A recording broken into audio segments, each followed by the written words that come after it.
After my son passed away, one day I became estranged from my daughter-in-law and granddaughter.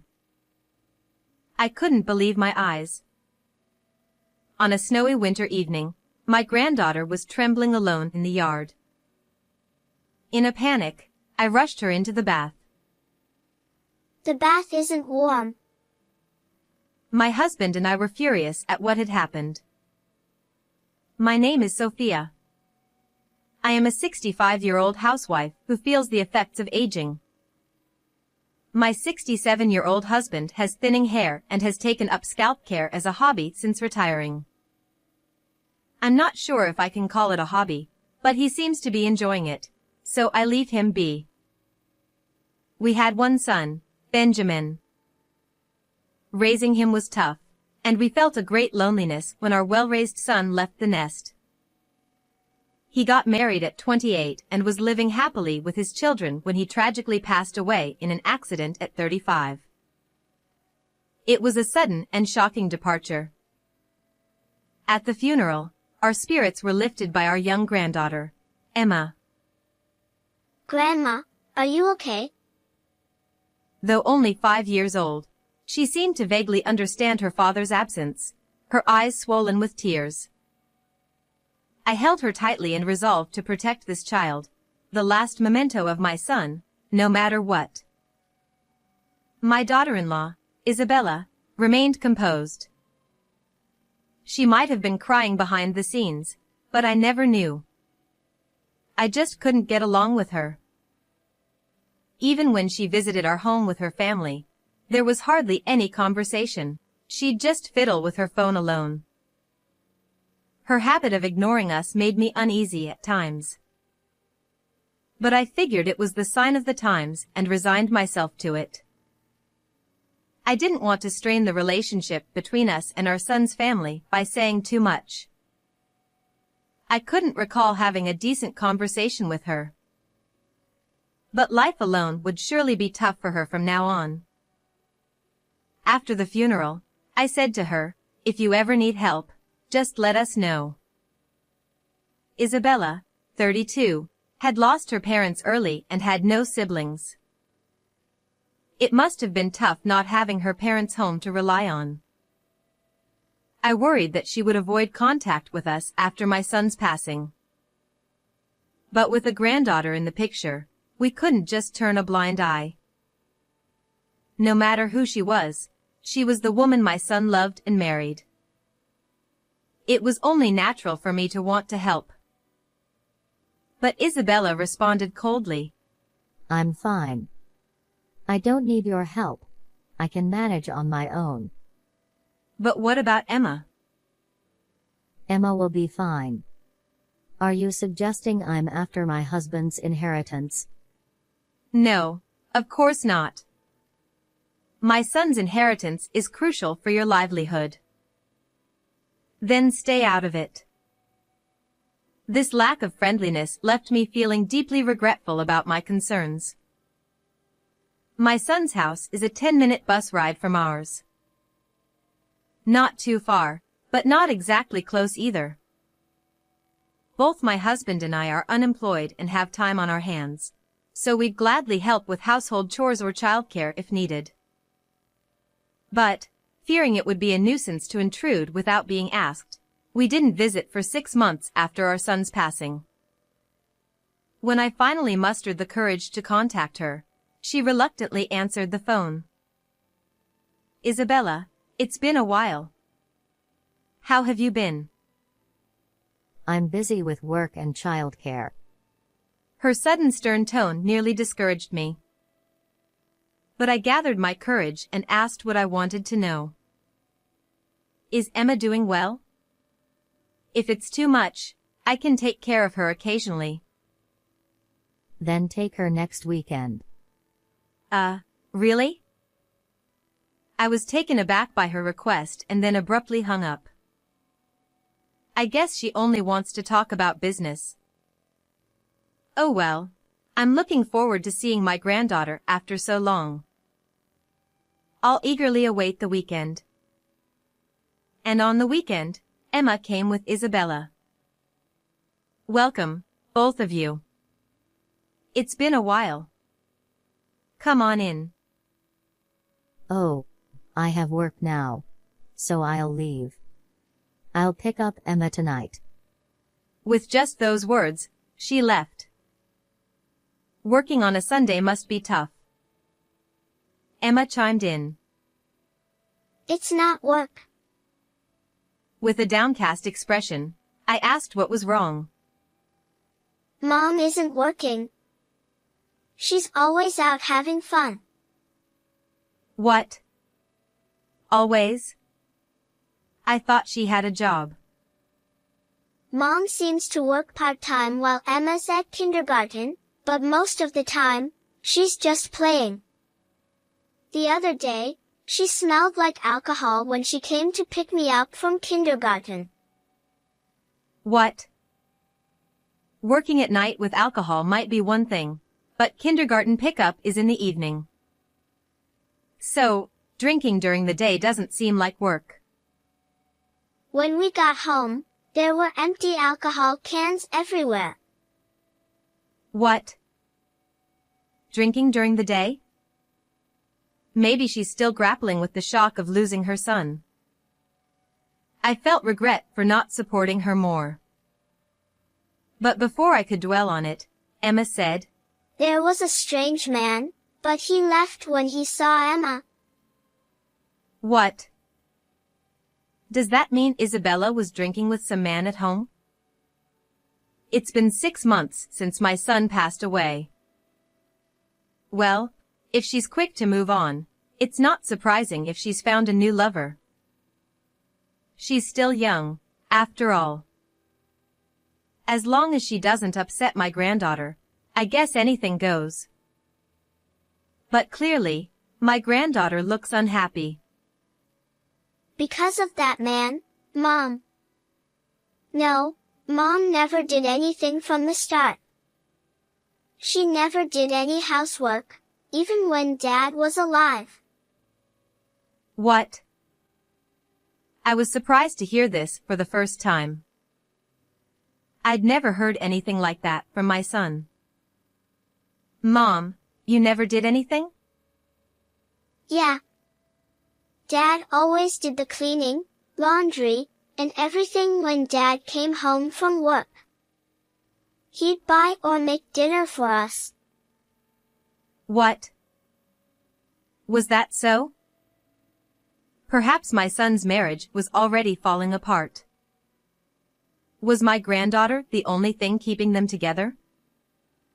Now, I can't ask my son for the truth, and Isabella probably won't tell me. I see. Hey, Emma. What, Grandma? If you ever have any trouble, tell Grandma anything. I'll help you anytime. Okay. My heart swelled with tears as my granddaughter, who had seemed lonely in the presence of her mother, now smiled happily. However, I never got to see my granddaughter again after that. Because I couldn't reach Isabella. She occasionally picked up the phone, but always with an annoyed attitude. Both Emma and I are doing well. So please leave us alone. And she hung up. I refrained from visiting out of consideration, and before I knew it, 2.5 years had passed. It had been 3 years since my son passed away. During that time, my granddaughter entered elementary school.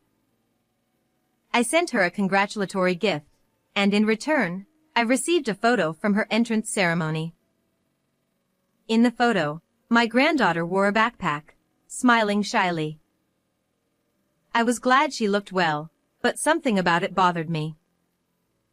She seems embarrassed or nervous.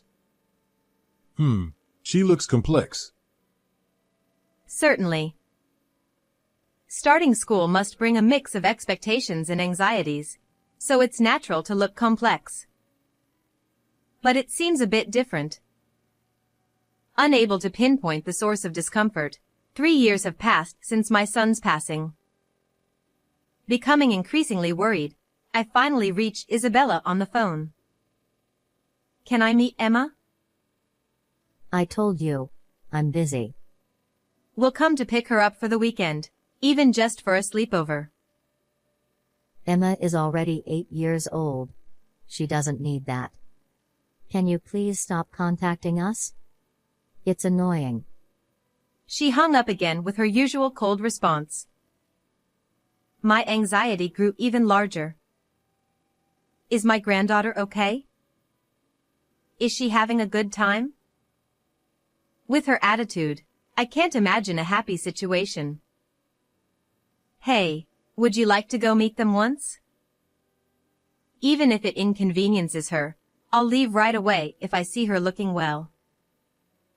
So when I suggested this to my husband, he nodded and said, sure. He is reserved, but I know he's worried about our granddaughter deep down. Because we're a couple. Maybe my son's marriage wasn't like that. Thinking about it makes me lonely. Glancing at the photo of my son in the room, I decided to visit Isabella's place next weekend. However, we ended up reuniting with our granddaughter before the weekend arrived. It's getting cold tonight, I said, shivering as I looked outside the window. It feels closer when it's cold. I turned on the heating and headed to the hallway towards the bathroom. As I glanced outside from the glass door facing the garden. What? I exclaimed loudly and opened the glass door. In the snowy yard, I saw a figure that shouldn't be there. And it was a very small child-sized figure. Despite it being nighttime, seeing the child standing in the bright snowy yard, I hurriedly put on sandals and rushed over. Emma? Yes, it was indeed my granddaughter Emma. I hadn't seen her in over 2 years. She had grown taller but was very thin. What's wrong? Did something happen? Why didn't you ring the doorbell? What would you have planned if I hadn't noticed you? I started to scold, but there was no time for that. I quickly took off my coat. Oh, you're freezing. How long have you been out here? Come inside. That's good. Go take a bath. Okay. My granddaughter, trembling uncontrollably, nodded with chattering teeth. In this difficult situation where the conversation was difficult, tears threatened to well up, but I brought her inside to warm her up. Huh, Emma? My husband, who had just finished bathing, looked surprised at our granddaughter. Quickly, get a towel and change your clothes. Sure. Even if he didn't understand the situation, he must have realized it was serious. He hurriedly ran off. We had spare clothes for when Emma stayed over. But considering they were prepared a while ago, they might be a bit small, but it was better than nothing. Now, go ahead and take a bath. Can you manage alone? The changing room was warm from him having just been there. She visibly relaxed as she nodded and went into the bathroom. I can't believe it. No other words came out. The clothes my granddaughter wore were tattered and dirty. And they were too small. After she finished her bath, I had warm milk ready for her. After a while, when she came out of the bath, her complexion looked better, and I felt relieved. Thank you, Grandma, Grandpa. I got scared. It was Grandma who was surprised. You came so suddenly. What surprised Emma? The bath isn't cold, Grandma. Huh? What is she talking about? The bath isn't cold? Well, of course not. Cold baths. They might have cold water in public baths next to saunas, but normal households don't have cold baths. In summer, some people might use a pool instead, but that's a pool, not a bath. especially in this midwinter. There shouldn't be a cold bath. Why are you saying that? Because we always had cold water at home. Huh? Mom says we can't use hot water. We've been wiping with wet towels in cold water. Even in summer, she says we can't use anything but water. What? Mom doesn't come home much. Sometimes she leaves food when she does, but mostly just leaves money and says, buy it yourself. She says we can't be extravagant because there's no money, and we rarely buy clothes. She never comes to parent-teacher meetings. She hasn't taken a bath in a long time, just wipes with cold water. That's normal, she says. What is that? Finally, my husband shouted. He had been silently listening to our granddaughter, but he couldn't contain his anger. I was speechless too. I knew being a single mother was tough, but this was beyond what I imagined. Recently, there's always an unknown man at home. What? But he says I'm a nuisance, so Mom tells me to leave. What did you say? I couldn't help but shout. It seems Isabella is drowning in men and neglecting her daughter Emma. And to top it off, she's kicking her out in the middle of winter. As I saw earlier, my granddaughter wore sandals in the cold, ones I recognized from the 100-yen shop. Probably unable to buy sneakers either, cutting back on food or something. My granddaughter must have purchased them herself. Her clothes were dirty and too small, so the story of not being able to buy them seems true. I had nowhere to go, so I relied on my memory to come here. But I thought I might be a bother on a night like this, so I peeked inside from the garden. What a situation. I was at a loss for words. My granddaughter is only 8 years old. To think she could think and act like this at 8 is amazing. Usually, this would be admirable, but tears overflow at the thought of a child being so desperate. Understood. He said quietly in a low voice. I understood. He was angry. Emma, stay here with us. You'll have to change schools, but it'll be okay. You're strong. You'll adapt quickly to the new environment. Here? What about Mom? Don't worry about anything, Emma. You'll be happy with us. Okay. No matter how rudely treated, a child always longs for their parents. Especially after losing a father, the mother is more important than anything. Wanting to be loved is natural. Wanting to be together is ordinary. But this situation is neither natural nor ordinary. Even if it's someone my son loved, I will never forgive this. We agreed as a couple. The next day, my husband stormed into their house. I couldn't go because I was with Emma, but he told me what happened when he returned. Isabella was there when he arrived, and my husband forcefully entered the house. Hey, don't just barge in like that. I wouldn't enter a dump like this. I can't even enter. My husband stopped at the entrance and turned to Isabella. You've done quite a lot to Emma, huh? And kicking her out in midwinter. Do you understand that this is tantamount to a crime? Oh, come on. I just told her to leave because she was bothering me. I never said she couldn't come back. Do you think an 8-year-old understands that kind of thing? She remained defiant despite the scolding. After arguing with my husband, Isabella called out a man. Seeing him, he seemed annoyed and left. She was thrilled when I mentioned raising Emma here. He said with a bitter expression. It seems she no longer has maternal instincts. And when he was about to leave, Isabella said, Oh well, it's cold. Time for a bath. He saw her flip the remote switch, so he unplugged the water heater outside. Naturally, there was no hot water, just cold water.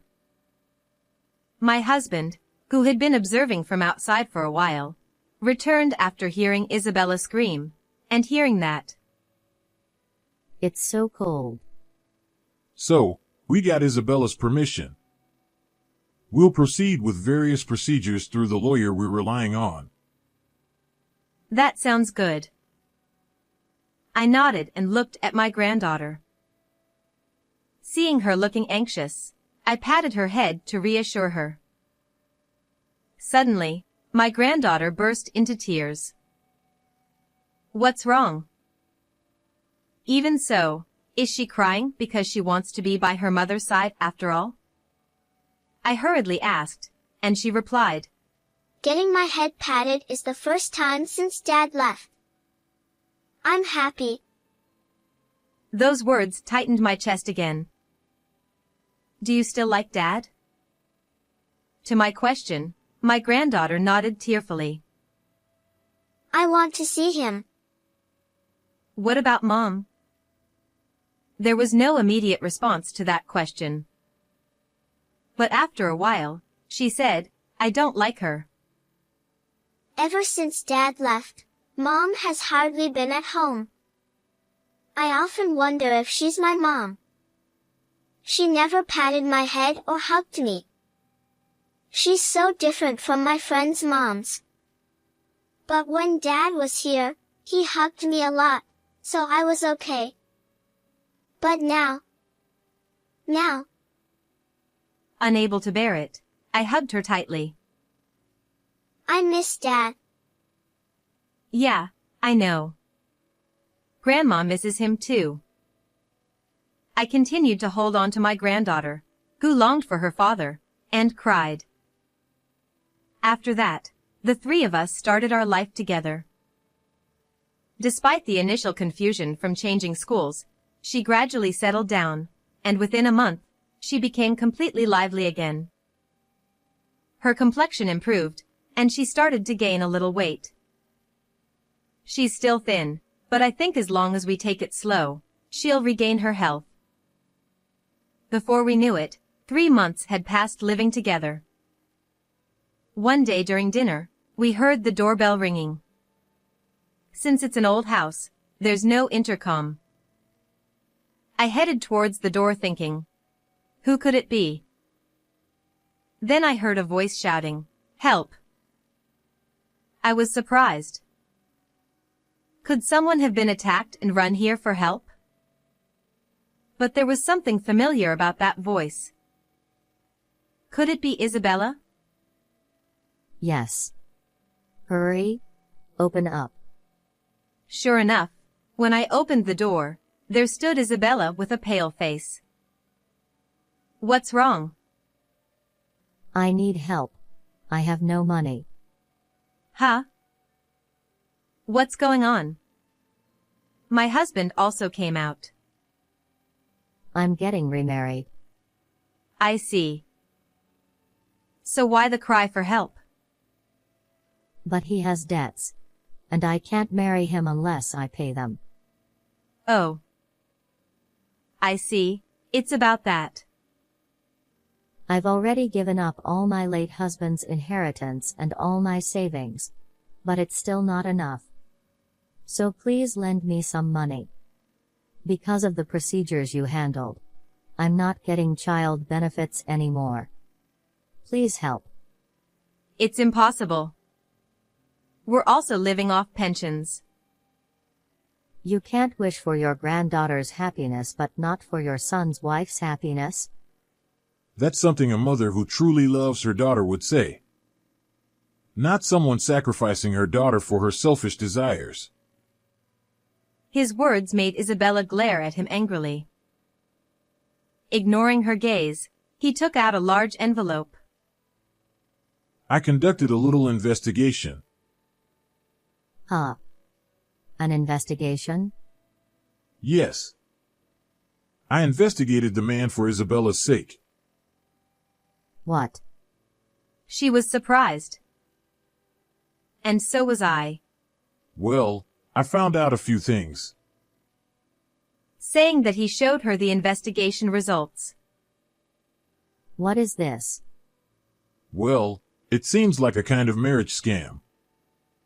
He's quite a shady man. That can't be true.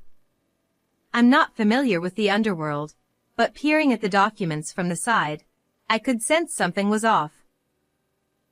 In other words, the man was using Isabella as a benefactor. The date of the investigation results was quite some time ago. So, despite claiming it's for Isabella's happiness, it's a lie. If we had known, we should have told her earlier, but we didn't. Before you talk about marriage, make sure you don't get into debt. She fell silent at my husband's words. Could it be? I already did it. Oh dear. They said it wasn't enough. So I even sold the house. What? Is this man really that charming? Perhaps now she feels she can't turn back. But they said I can't get married without money. I don't even have enough for living expenses. Paying rent for this rundown apartment is tough. Please, I'm begging you. Help me. Even with all that said, my granddaughter, rubbing her sleepy eyes, came out. Mom? Emma, help me. Isabella, eager to rush towards Emma, instead hurriedly hid behind my husband. I was wrong, Mom. I'll break up with him.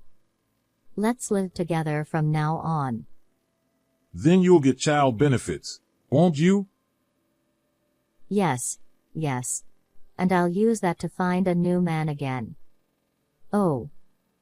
Oops, not quite. Isabella easily fell into the trap set by him. That's why she's so easily deceived by men. Enough. You're unfit to be a mother. We'll take care of Emma with love and care. But Emma wants to be with her mom, right? My granddaughter, seeing her mother desperately cling, tilted her head in thought. For a moment, she looked behind her. In the living room ahead, there's a picture of her son hanging on the wall. I don't know if my granddaughter noticed it. But when she looked back at Isabella, her eyes were filled with determination. I want Dad. Huh. I have lots of memories with Dad. I want to live in this house. I don't like Mom. I don't want to be with her. Are you abandoning Mom?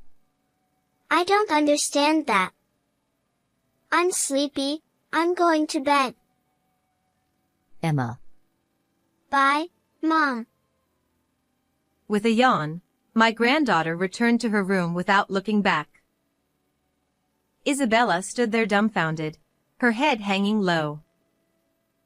Go home. Don't ever come back here again. She left in a daze, without arguing against his words. After that, she disappeared from the apartment. Whether she followed that man or ran away from debt collectors, I don't know. All I know is that I probably won't ever see her again. My young granddaughter may not fully understand yet, but she doesn't seem to feel lonely without her mother. She smiles every day, which makes both me and him happy. When I go to the other side, there's a lot to report to our son, right, dear? When I said that to him, he replied, Yeah. Hearing this, Emma said, No, you can't go yet. You have to stay healthy until I get married and have kids. That's right. We still need to stay healthy and live a long life. I silently spoke to my son in my heart, asking him to watch over us and Emma from heaven. I felt like the sun in the photo was smiling. How was this story for you? Please subscribe to the channel as well. Well then, let's meet again in the next video.